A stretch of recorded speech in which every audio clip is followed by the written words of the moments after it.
നമസ്കാരം. ഇറാന്റെ കടൽ യുദ്ധത്തിൽ വിരണ്ട് ട്രംപ്. ആകാശ യുദ്ധം നടത്താൻ അമേരിക്ക തയ്യാറെടുക്കുന്നു. ഹോർമുസ് കടലിടുക്ക് ലോക ഭൂപടത്തിലെ ഒരു ചെറുവരയല്ല, മറിച്ച് ലോകത്തിന്റെ സാമ്പത്തിക നാഡി താളമിടിക്കുന്ന അതിസൂക്ഷ്മമായിട്ടുള്ള ഒരു കവാടമാണ്.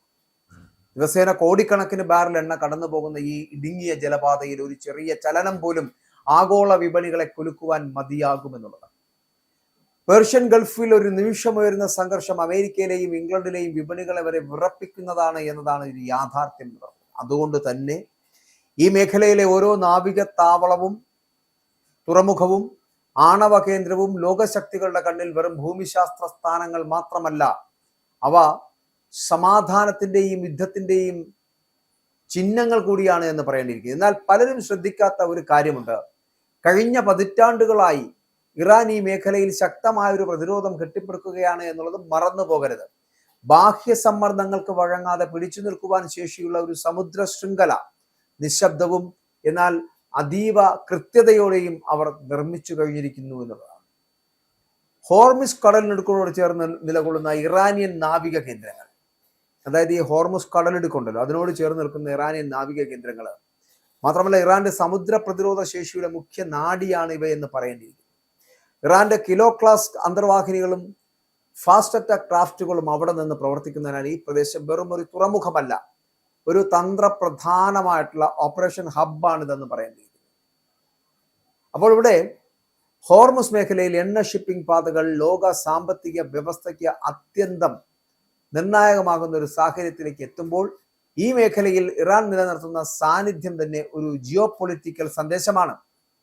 ആക്രമണം വന്നാൽ മറുപടി ഉണ്ടാകുമെന്ന പ്രതിരോധ ആശയം ഇവിടെ സജീവമായാണ് പ്രവർത്തിക്കുന്നത് എന്നുള്ളതാണ്. അതിനാൽ തന്നെ ഹോർമുസിലെ ഇറാന്റെ സൈനിക സജ്ജീകരണം പ്രാദേശികമായുള്ള രാഷ്ട്രീയത്തിൽ ഇറാനെ അവഗണിക്കുവാൻ കഴിയാത്ത ശക്തിയായി മാറ്റുന്നു എന്നുള്ള പ്രത്യേകത കൂടി ഉണ്ട് എന്നതാണ്. ഇറാന്റെ സാമ്പത്തിക ശക്തിയുടെ പ്രധാന തൂണായിട്ടുള്ള ഖാർഗ് ദ്വീപ്, അത് ഈ സമവാക്യത്തിൽ മറ്റൊരു നിർണായകമായിട്ടുള്ള ഘടകമാണ്. വടക്കൻ പേർഷ്യൻ ഗൾഫിൽ സ്ഥിതി ചെയ്യുന്ന ഖാർഗ് ദ്വീപ് ടെർമിനൽ എന്ന് വേണമെങ്കിൽ നമുക്ക് അതിനെ പറയാം, വിശേഷിപ്പിക്കാം. ഇറാന്റെ അസംസ്കൃത എണ്ണ കയറ്റുമതിയുടെ ഭൂരിഭാഗവും കൈകാര്യം ചെയ്യുന്ന കേന്ദ്രമാണിത്. അതുകൊണ്ട് തന്നെ ഈ ഇറാന്റെ സാമ്പത്തിക ജീവരേഖയായി കണക്കാക്കപ്പെടുന്ന ഒരു ഇടമാണ്. അപ്പോൾ ഈ ദ്വീപിന്റെ പ്രവർത്തനം തടസ്സപ്പെടുന്നത് ഇറാന്റെ സമ്പദ് വ്യവസ്ഥയിൽ വലിയ പ്രതിസന്ധി സൃഷ്ടിക്കുമെന്നത് വ്യക്തമാകുന്ന ഒരു സാഹചര്യത്തിൽ നമ്മൾ എത്തി നിൽക്കുന്നു. അതിനൊപ്പം ലോക എണ്ണ വിപണിയിലും വലിയ ചലനം സൃഷ്ടിക്കുന്നതിനാൽ അതിന് കഴിയുന്ന തരത്തിലേക്ക് ഇതിന്റെ പ്രാധാന്യം ഇറാനേക്കാൾ പുറത്തേക്കും വ്യാപിപ്പിക്കുന്നു അല്ലെങ്കിൽ വ്യാപിക്കുന്നു എന്നുള്ളത്. അതായത് ഖാർഗ് ദ്വീപ് ഒരു ദേശീയ സാമ്പത്തിക കേന്ദ്രം എന്നതിലുപരി ആഗോള ഊർജ രാഷ്ട്രീയത്തിന്റെ ഒരു നിർണായക കണികയാണ് എന്ന് വേണമെങ്കിൽ പറയാം. അപ്പോൾ ഇതോടൊപ്പം ഇറാന്റെ ആണവ സൗകര്യങ്ങൾ അന്താരാഷ്ട്ര സംഘർഷം അല്ലെങ്കിൽ അന്താരാഷ്ട്ര സംഘർഷത്തിന്റെ ചർച്ചകളിലൊക്കെ സ്ഥിരം വിഷയമാണ്. അതേസമയം ഗൾഫ് തീരത്ത് സ്ഥിതി ചെയ്യുന്ന ബുഷർ ആണവ നിലയം ഇറാന്റെ ആണവ സാങ്കേതിക മുന്നേറ്റത്തിന്റെ ഏറ്റവും ദൃശ്യമായിട്ടുള്ള പ്രതീകമായിട്ട് കാണുന്നു.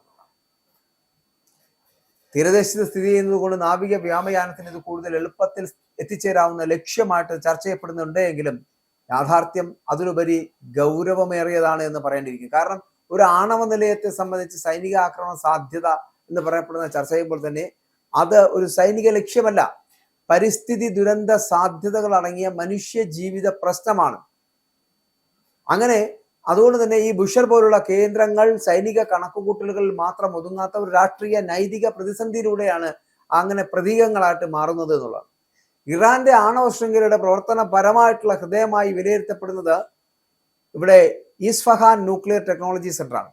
രാജ്യത്തിന്റെ ഉൾനാടൻ മേഖലയായി സ്ഥിതി ചെയ്യുന്ന ഈ കേന്ദ്രത്തിൽ എല്ലോക്കയ്ക്ക് യുറേനിയത്തെ സമ്പുഷ്ടീകരണത്തിന് ആവശ്യമായിട്ടുള്ള വാതകമാക്കി മാറ്റുന്ന ഒരു രീതിയിലേക്ക് എത്തപ്പെടുന്നു. അപ്പോൾ ഈ കേന്ദ്രത്തിന്റെ പ്രാധാന്യം അതിന്റെ ഭൗതിക സാന്നിധ്യത്തിൽ മാത്രം ഒതുങ്ങുന്നില്ല, ആണവ പദ്ധതിയുടെ മുഴുവൻ ശൃംഖലയെ സംബന്ധിക്കുന്ന ലോജിസ്റ്റിക് ഹബ്ബായിട്ട് ഇത് പ്രവർത്തിക്കുന്നു എന്നതാണ് അതിന്റെ പ്രാധാന്യം. ഇവിടെ നമ്മൾ മനസ്സിലാക്കേണ്ട ഈ ഇസ്ഫഹാൻ എന്ന് പറയപ്പെടുന്ന പേര് കേൾക്കുമ്പോൾ അന്താരാഷ്ട്ര ശാസ്ത്രത്തിൽ കാണുന്നത് ഒരൊറ്റ കെട്ടിട സമുച്ചയമല്ല, മറിച്ച് അതൊരു ആണവ ശൃംഖലയുടെ പൾസ് പോയിന്റ് ആണ് എന്ന് പറയേണ്ടിയിരിക്കുന്നു. ഇനി ഇറാന്റെ ആണവ പദ്ധതിയുടെ ഏറ്റവും കഠിനമായിട്ടുള്ള ഭാഗം എന്ന നിലയിൽ നിരന്തരം ചർച്ച ചെയ്യപ്പെടുന്നത് നടൻസ് യുറേനിയം സമ്പുഷ്ടീകരിച്ചിട്ടുള്ള സമുച്ചയമായിട്ടാണ്. ഭൂഗർഭത്തിൽ ആശയത്തിൽ അല്ലെങ്കിൽ ഭൂഗർഭ ആശയത്തിൽ അതിന്റെ ആഴത്തിൽ കുഴിച്ചിട്ടിരിക്കുന്ന ഈ കേന്ദ്രം എന്ന് പറയപ്പെടുന്ന കോൺക്രീറ്റിന്റെയും മണ്ണിന്റെയും പാളികളായിട്ട് വളരെ ശക്തമായിട്ട് സംരക്ഷിക്കപ്പെട്ടിരിക്കുന്നതിനാൽ തന്നെ അതിനെ ഒരു ക്രൗൺ ജുവൽ എന്ന പോലെ തന്നെ വിശേഷിക്കപ്പെടുന്നുണ്ട് എന്നുള്ളതാണ്. ആയിരക്കണക്കിന് സെൻട്രിഫ്യൂജുകൾ ഇവിടെ പ്രവർത്തിക്കുന്നു എന്നിട്ടുള്ള വിലയിരുത്തലുകൾ ഈ നടൻസിനെ അന്താരാഷ്ട്ര തലത്തിൽ ഏറ്റവും ശക്തമായിട്ടുള്ള കേന്ദ്രങ്ങളിൽ ഒന്നാക്കി മാറ്റുന്നു. ഇതുപോലുള്ള ഭൂഗർഭ സംരക്ഷിത കേന്ദ്രങ്ങൾ നിർമ്മിക്കുക എന്നത് ഇറാൻ സ്വീകരിച്ചുള്ള തന്ത്രത്തിന്റെ സൂചനയാണ്. ഇത് നമുക്ക് ഏത് വിധത്തിൽ പ്രയോജനപ്പെടുത്താൻ കഴിയും? അപ്പോൾ ഇതുപോലുള്ള ഭൂഗർഭ സംരക്ഷിത കേന്ദ്രങ്ങൾ നിർമ്മിക്കുക എന്നത് തന്നെ ഇറാൻ സ്വീകരിക്കുന്ന തന്ത്രത്തിന്റെ സൂചനയാണ്.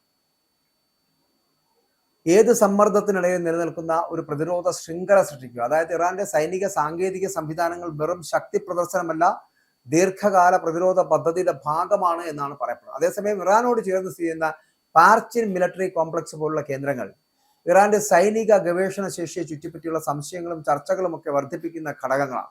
ഉയർന്ന സ്ഫോടക വസ്തുക്കളുടെ പരീക്ഷണങ്ങൾക്കും റോക്കറ്റ് മോട്ടോർ വികസനത്തിനും ഈ കേന്ദ്രം ഉപയോഗിക്കപ്പെടുന്നുവെന്നുള്ള സംശയം ദീർഘകാലമായി നിലനിൽക്കുന്നുണ്ട് എങ്കിലും ഇതിന്റെ സ്ഥാനം തന്നെ ഒരു ശക്തമായിട്ടുള്ള സന്ദേശമാണ്.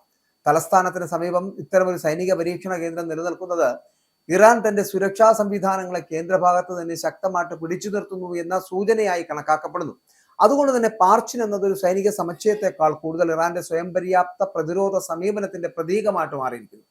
തെക്കൻ ഇറാനിലെ ഷിറാസ് ടാക്ടിക്കൽ എയർബസ് ഈ സമഗ്ര പ്രതിരോധ ചിത്രത്തിൽ വ്യോമശക്തിയുടെ നിർണായകമായിട്ടുള്ള തൂണായിട്ട് നിലകൊള്ളുകയാണ്. F-4 ഫാൻഡംസ് പോലുള്ള പഴയ വിമാനങ്ങൾ ഉൾപ്പെടെ വ്യോമസേന സ്ക്വാഡ്രണുകൾ ഇവിടെ നിലയുറപ്പിച്ചിരിക്കുന്നുവെന്നാണ് വിലയിരുത്തപ്പെടുന്നത്. പേർഷ്യൻ ഗൾഫ് മേഖലയിൽ ഒരു പ്രതിസന്ധി ഉയർന്നാൽ പ്രതികരിക്കുവാൻ കഴിയുന്ന പ്രധാന വ്യോമ കേന്ദ്രങ്ങൾ ഒന്നായതിനാൽ തന്നെ ഷിറാസ് ഇറാന്റെ തെക്കൻ പ്രതിരോധ കവചത്തിന്റെ ഭാഗമായിട്ട് കണക്കാക്കപ്പെടുന്നു. അതായത് സമുദ്രത്തിലും ഭൂഗർഭ സംവിധാനങ്ങളിലും മാത്രമല്ല ആകാശത്തിലും ഇറാൻ തന്ത്രപരമായിട്ടുള്ള സ്ഥാനം ഉറപ്പിക്കുവാൻ ശ്രമിക്കുന്നു എന്നതാണ് ഈ കേന്ദ്രങ്ങളിലൂടെ നമുക്ക് മനസ്സിലാക്കാൻ കഴിയുന്നത്. ഈ എല്ലാ കേന്ദ്രങ്ങളും ചേർത്ത് നോക്കുമ്പോൾ ഒരു കാര്യം വ്യക്തമാകുന്നു: ഇറാന്റെ സൈനിക സാങ്കേതിക അടിസ്ഥാന സൗകര്യങ്ങൾ ഒരിടത്ത് ഒറ്റ ലക്ഷ്യമായി നിലനിൽക്കുന്നില്ല. അതൊരു ശൃംഖലയാണ്. സമുദ്ര, വ്യോമ, സാമ്പത്തിക, ആണവ ഗവേഷണ കേന്ദ്രങ്ങൾ തമ്മിൽ ബന്ധിപ്പിക്കപ്പെട്ട ഒരു പ്രതിരോധ നെറ്റ്വർക്ക്. ഈ നെറ്റ്വർക്ക് ഇറാനെ വെറും ഒരു പ്രാദേശിക ശക്തിയായി മാത്രമല്ല, ഗൾഫ് മേഖലയിലെ തന്ത്രപ്രധാന സമവാക്യങ്ങളെ മാറ്റിമറിക്കുവാൻ ശേഷിയുള്ള രാജ്യമായി നിലനിർത്തുന്നു. അതുകൊണ്ട് തന്നെ ഇറാനെ കുറിച്ചുള്ള ചർച്ചകൾ സൈനിക ലക്ഷ്യങ്ങളുടെ പട്ടികയിൽ ഒതുങ്ങുന്നില്ല എന്നുള്ളതാണ്. ഇത് ഊർജ സുരക്ഷ, ആണവ രാഷ്ട്രീയം, പ്രാദേശിക അധികാര മത്സരം, അന്താരാഷ്ട്ര നിയമം എന്നീ വിഷയങ്ങളുടെ അതിനൊടുവിലായിട്ടാണ് ഇവ നിലകൊള്ളുന്നത് എന്നുള്ളതാണ്. അപ്പൊ ചുരുക്കത്തിൽ പേർഷ്യൻ ഗൾഫിലെ ഇറാന്റെ ഓരോ കേന്ദ്രവും വെറും സൈനിക താവളങ്ങളല്ല, അവ ആ രാജ്യത്തിന്റെ രാഷ്ട്രീയ കരുത്തിന്റെയും പ്രതിരോധത്തിന്റെയും അടയാളങ്ങളാണ്.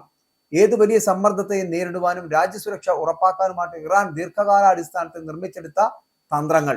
അതുകൊണ്ട് തന്നെ ഇവയെ കേവലം ആക്രമണ ലക്ഷ്യങ്ങളായി മാത്രം കാണുന്നത് തെറ്റായിരിക്കും. മറിച്ച് ഗൾഫ് മേഖലയുടെ സമാധാനവും യുദ്ധവും തീരുമാനിക്കുന്നതിൽ നിർണായകമായിട്ടുള്ള പങ്കുവഹിക്കുന്ന കേന്ദ്രങ്ങളാണ് ഇവ ഓരോന്നും എന്ന് പറയേണ്ടിയിരിക്കുന്നു. അപ്പോൾ ഇത്ര അടിസ്ഥാനപരമായി ഈ കാര്യങ്ങൾ പറയേണ്ടി വന്നത് ഇറാന്റെ ശേഷി എത്രത്തോളം ഉണ്ട് എന്ന് തിരിച്ചറിയുന്നതിന് വേണ്ടിയാണ്.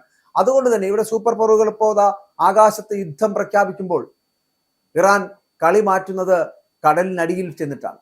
അവരെ തടയാൻ ആർക്കും കഴിയില്ല എന്നുള്ളതാണ്. കാരണം ഇവിടെ നിയമം എഴുതുന്നത് ഇറാനാണ്. അതുകൊണ്ട് തന്നെ ഇറാന്റെ കടൽ യുദ്ധത്തിൽ വിരണ്ടു പോകുന്ന ട്രംപിനെ നമുക്ക് കാണേണ്ടി വരുമെന്നുള്ളത് കാഴ്ച മാത്രമല്ല, ചരിത്രവുമാണ്. അമേരിക്കയുടെ ആകാശ യുദ്ധത്തെ ഞൊടിയിടയിൽ തകർക്കാൻ ഇറാന് കഴിയുമെന്ന പ്രത്യേകത കൂടി ഉണ്ട് ഇറാൻ എന്ന് പറയപ്പെടുന്ന രാജ്യത്തിന്. കാരണം അത്രത്തോളം ശക്തി ആ രാജ്യം നേടിക്കഴിഞ്ഞിരിക്കുന്നു, അത്രത്തോളം കാലിബർ അവർക്കുണ്ടായിരിക്കുന്നു. അതുകൊണ്ടാണ് ഇറാന്റെ കടൽ യുദ്ധത്തിൽ ട്രംപ് വിരണ്ടു പോകുമെന്ന് ഞാൻ ആദ്യം സൂചിപ്പിച്ചത്. ആകാശ യുദ്ധമൊക്കെ നടത്തി വിജയിക്കാൻ കഴിയുമെന്ന് അമേരിക്ക അവകാശവാദം ഉന്നയിക്കുമ്പോഴും ആ അമേരിക്കയെ തകർത്ത് തരിപ്പണമാക്കുവാൻ കടൽ യുദ്ധത്തിന് ഇറാന്റെ പടയ്ക്ക് കഴിയുമെന്നുള്ള കാര്യത്തിൽ തർക്കമേ ഇല്ല.